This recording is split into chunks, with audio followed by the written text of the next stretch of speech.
Okay, my fellow Amazonians, thank you for coming online. Thank you for your sacrifices.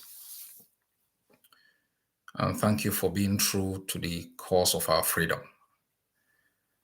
Ambazonia will record these moments as historical because for so long, every resistance has been defeated by Cameroon. And you have stood the test of time and you have been consistent. First, let me salute all of our compatriots in prison, the thousands of them who have been incarcerated in the dungeons of La Republique jails. I send you revolutionary greetings and to reassure you that your sacrifices will never, under my leadership, go in vain. I know you go through difficulties. Bear with us. The long nightmare will come to an end sooner than later. I also want to thank our forces, the valiant soldiers and defenders of our territorial integrity and our freedom. Thank you all for the sacrifices. Thank you all for not having blinked in the face of the brutality that has been brought to bear on our entire population. I also want to thank our population, without whom there will be no fight. This fight is a recognition of the pain that our people have gone through in the last 63 years, the suffering that they have been deliberately subjected to, the unrepentant nature of their abusers. I know in our resistance, somehow inadvertently, you would incur some more pain. That is somehow the price all peoples across the globe have paid in their strive for a better tomorrow and for a better space for their children. So embrace every obstacle with hope. Under tyranny of Cameroon, the obstacles are permanent. The obstacles have virtually no possibility for us to overcome. I think in the past 7 years, the Amazonian people in the homeland and abroad have been very clear about different policy issues when it comes to the right of our people to defend themselves. We have been very clear that invoking such a right is a monumental decision, especially for leadership, because you have the responsibility to protect not only the population, but the fighting forces, and the responsibility to make sure they are constantly resupplied in the mission for our freedom. Invoking the right of self-defense was based solely on La République's choice of its method on resolving the conflict. It has naturally, instinctively, because it has never recognized our humanity, believed violence was the only way or the only solution it had to deal with the Ambazonian question. In the past 30 years, they've rejected any political solution, including one prescribed by the African Commission on Human and People's Rights. It's treated university students, peaceful protesters, market women, with utmost disdain and contempt. It has prided itself that it is the only regime within the continent that can escape international scrutiny because it has employed blackmail and bullying to silence international criticism. And in the past 7 years, we have, as a people, invoked the right to self-defense, for self-preservation, and for the defense of our freedom. And it is our responsibility to make sure our forces are equipped to be able to stay alive, protect our population, and defend the territorial integrity of our country. On another monumental issue, on the preservation of our economic opportunities, we have been very clear that the occupation has been predicated on economic exploitation and extortion, and using the resources of our land to amass unwarranted wealth, stuff the bank account of individuals, and use part of the monies to buy weapons of war against our people. And we have a responsibility to stop Cameroon from continuously abusing our economic rights, exploring and exploiting our resources for its sole interests. And so undermining its approach of economic exploitation, economic sabotage was employed as an instrument against economic terrorism from Cameroon. And we must continue as a people to deny Cameroon the power of exploitation and extortion, and using our resources to strengthen its economic potential, using our resources as a guarantee for external loans, as a leverage for investment. My people, we cannot be disendowed, and there are cities in Ambazonia for the past week without electricity. We cannot have the Yoke hydro electricity power. We cannot have the Menchum Fall, all grids that can supply energy in the entire West Africa. And in the 21st century, when solar energy can power homes, when technology is so advanced that individuals can have solar panels on their rooftop, that an entire people will remain in darkness as though we were in the 15th century. We cannot have such opportunities of nature and our intellectual abilities and have in the 21st century a university with a department of IT, but there is no internet in the university. This is a disgrace. This is an aberration. And all of us must reject this dishonor that has been brought to bear on us by Cameroon. We are stronger, we are better, we are endowed to be able to uplift our people from the doldrums of not only impunity, but poverty. My fellow Ambazonians, in the past 63 years, one of the means of keeping us in perpetual servitude has been Cameroon's ability to monopolize international relations. It has been the sole authority in determining diplomatic relations, it did not only undermine our diplomatic relations with other countries, it usurped them for its own interests.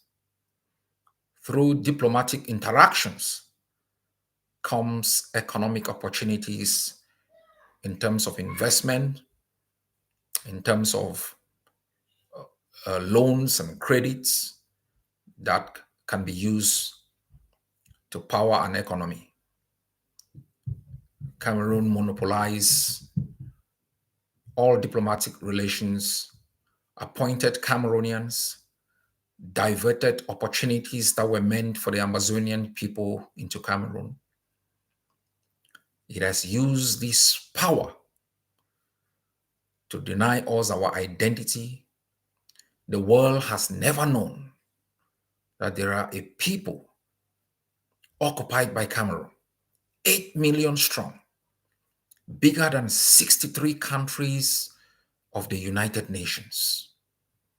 And each time you go across in different places and you speak English and they ask you where you come from and you say you come from Ambazonia, first, they don't even know your country. When you define your country in relations with Cameroon, and everybody's like, wow, Cameroon, I thought they speak only French. That is how abusive this tyranny has been. And they have transformed millions of us, even those who had the opportunity to escape the brutality and found refuge out of the country. Instead of using their presence out here to market our opportunities, to market our culture, to speak value and truth about who we are, they have submerged themselves to the arbitrary actions, the historical revisionism, the intoxication that Cameroon has heaped on us for 63 years. We have lacked ambassadors, spokesmen, and spokeswomen who could bat for us, speak for us, until this generation rose up and asserted its right to engage in direct diplomatic engagement on behalf of Amazonia. In our strategy of internationalization, in our strategy of targeted diplomacy, we, for the first time, have been able to make the House of Lords to speak about us, the US Senate to pass resolutions about us, the Canadians, the Germans, the French, the Belgians, and other countries across the globe have for the first time known about Ambazonia. And I have told you a journey of 1,000 miles begins with the first bold step. And we have made that bold step. And we must persevere, like all peoples, to make sure we walk that 1,000 miles. Because the choices before us are binary. Go forward, succeed, live in peace, or go backward, walking on the dead bodies of patriots and live as slaves forever. And I know you have chosen freedom over tyranny, you have chosen liberation over occupation, and you have chosen independence as a container for the best things that we can do as a people over occupation. My fellow people, people without knowledge will perish. And the enemy knew from the start that the power of the Amazonian people was not in its army, that the power of the Amazonian people was not even in its resources. The power of the Amazonian people was in knowledge that exposed them of their bounties, knowledge that exposed them of their true history, knowledge that exposed them of their value, knowledge that was empowering enough for us to walk out of the Eastern House of Inigo, set up our own government in Boya without a gunshot. Knowledge to have been the first country in the continent of Africa to have been able to organize free and fair elections and transition of power without bloodshed, without a sitting government hijacking the results of the election and putting the victors in jail and terrorizing the population to submit to its totalitarianism. And this knowledge was not only acquired through an educational system that taught us our history, taught us about the economic opportunities around us. It was also about the oral history that gave us the opportunity to learn about the Ambazonian people hundreds of years before we were ever born.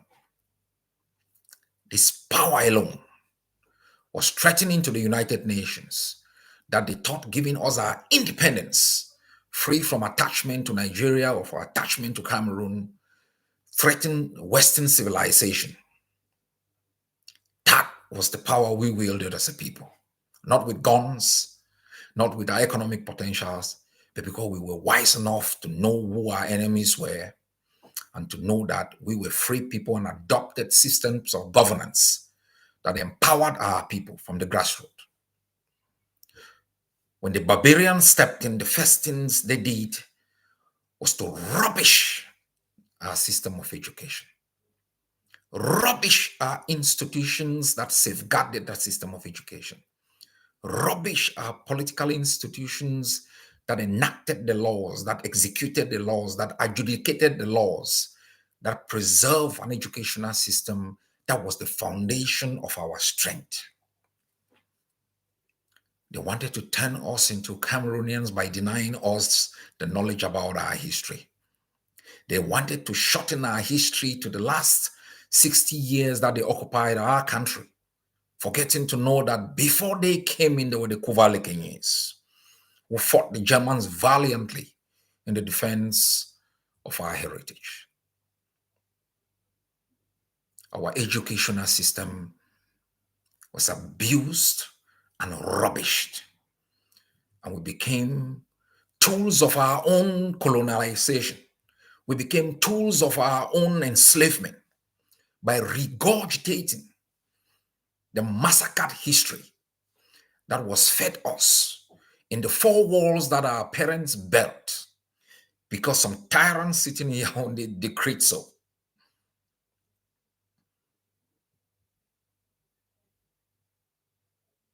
Those who graduated from high school had to go into universities in Cameroon where they were taught in French or have big French and English. 95% of them became disoriented, confused, bastardized, balkanized. They returned back to the homeland, became teachers. We rose up, went to the street, demanded for a better system of education, demanded for a university. They handed it with the left hand, allowed the University of Boya without infrastructure, no lab, no computers, and in the 21st century, in 2024, no internet. We stood up. We were shipped out of the university and banned from attending any other university in the country. But we took pride in the fact that we created an environment within which millions of our people could go to school. The Gib and Folems were shot at point blank range because they continued the resistance against the intrusion by Cameroon into our system of education. Students were killed. They brought in Manowo Bay on simple protest by students, terrorized, raped, burnt. They had the power. The world was silent. Nobody uttered a word. They were bullied. They were silenced. They were blackmailed. We were left on our own. teachers rose up and asked for a system of education that reflected who we are, our history, our culture, the opportunities around us. They are in jail. Teachers in jail. Professors in jail. Their only crime, they stood up. They stood up for a system of education that is empowering to stop the knowledge flight that we experience every day. Our intelligentsias, they are in South Africa, they are in the United States, they are across in Colombia, they are in London, they are in Berlin. All those who are locked up in the dungeons in our homeland have no opportunity.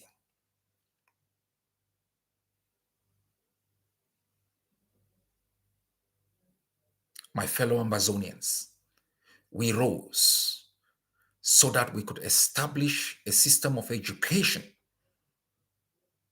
that did not only provide knowledge, but the knowledge to know how to translate that knowledge into opportunity. We rose to establish a system of education that you did not only know that sodium plus chlorine will give you sodium chloride, but the ability to know how to use the sodium chloride. We want an educational system that provides to our people the skills that can make them to survive, to turn cassava into gari, to preserve that gari, the knowledge that should tell our people that all the palm trees in Ambazonia that give Singapore $12 billion a year, that we can equally transform those palm trees into an economic power that employs our people, that gives our people wealth and opportunity. It is not too much to ask. We have enough. We lack the knowledge to know what to do with the resources we have because of an archaic, mundane system of education deliberately implanted in our land to condition us to be slaves. That's why we rose. When teachers asked for a school boycott, we went to work immediately to begin to design an alternative. I know it's always easy to consume. We always lack the patience to begin to build. All of us wants to go to Harvard. All of us wants to go to the universities in the United States. We have forgotten that a few years back, blacks could not go into certain universities. They went through pain and torture. Water hoses were used to blast them up to be able to create even the opportunity for some of us. If we were in their position, we could have simply flown to other countries to benefit what others had bled to build. Those are shortcuts. It is time for us to build, to believe in ourselves, to believe in the fledgling institutions that we are erecting. That is the only way we can safeguard the future for the generation that is struggling today and for those who are not even yet born. If we refuse the opportunity to know how to turn fiber into cloth for ourselves, and we think we can buy Pierre Cardin from other countries, we can buy Versace's or how you call it from other places, we will never know the value of production and consumption. That is why the Ambazonian Governing Council Department of Education and the Ambazonian Board of Education has put together one of the finest contemporary curriculum of education that is a reflection of the moment. That is why we signed an almost $10,000 deal with Orion to set up the Orion Ambazonian platform to provide skill knowledge to thousands of Ambazonians at home, in refugee camps, even in jail and in exile. My people, freedom has a price, and any people who are not willing to pay that price will remain as slaves from the day they were born till the day they are lowered in the grave. And their legacy will be one of surrender. This generation fighting may not even enjoy the fruit of their sacrifice, but they will leave an indelible legacy, a legacy that will be taken forward by the next generation to know that the gains of today were won through sacrifice. They will learn to preserve it. They will learn to sacrifice to get more.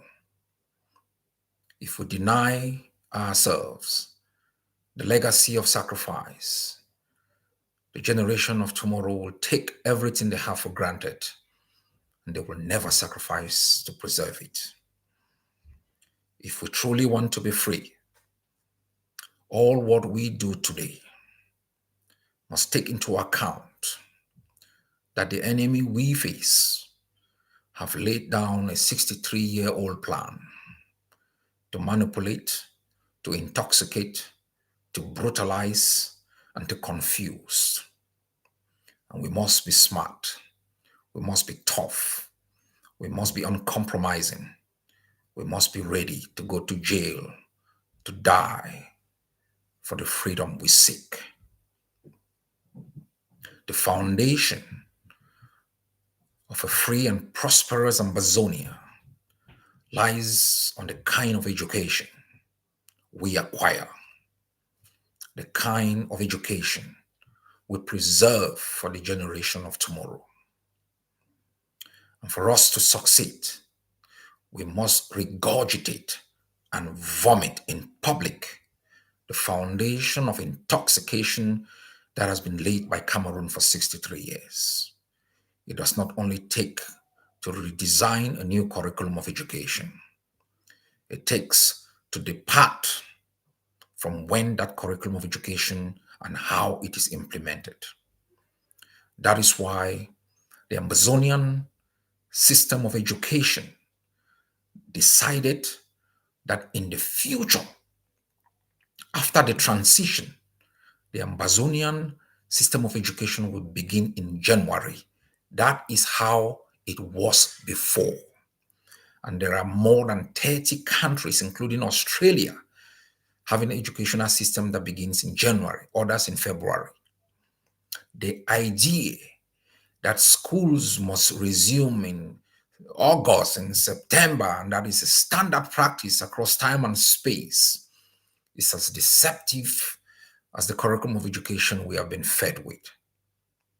In the interim, except in the state of Bui, where the Ambazonian schools begin in January, all Ambazonian schools must reopen their doors from the 2nd of October until we are going to agree within the transition of an established system that will be legislated by the Ambazonian parliament and make it into a law.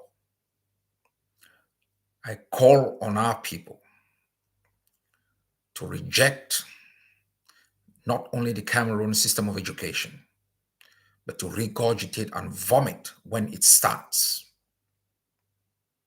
I know there is a price to pay. I know there are many questions we may be unable to answer today. I know for 63 years, certification, acquiring certificates and not skills, has been the foundation laid for us. People pride themselves PhDs, master's degrees, bachelor's degrees. They have zero skills. They undermine engineers who fix cars. They undermine plumbers. They undermine farmers. They undermine laboratory technicians. That is the foundation of colonialism and usurpation that has been laid. And so I know as I speak, the only thing you are thinking is certification. You must begin to think about skills that will safeguard families, that will safeguard individuals. We will be providing certifications that have international value, that are accepted internationally. I call on our people to respect this date of commencement and to avoid any commencement within the month of September. We will not be responsible for any incidences, any actions that will hamper the safety and security of individuals who attempt to be enabled by Cameroon to undermine Ambazonia's independence. God bless you all. God bless our people. God bless the sovereign and independent state of Ambazonia.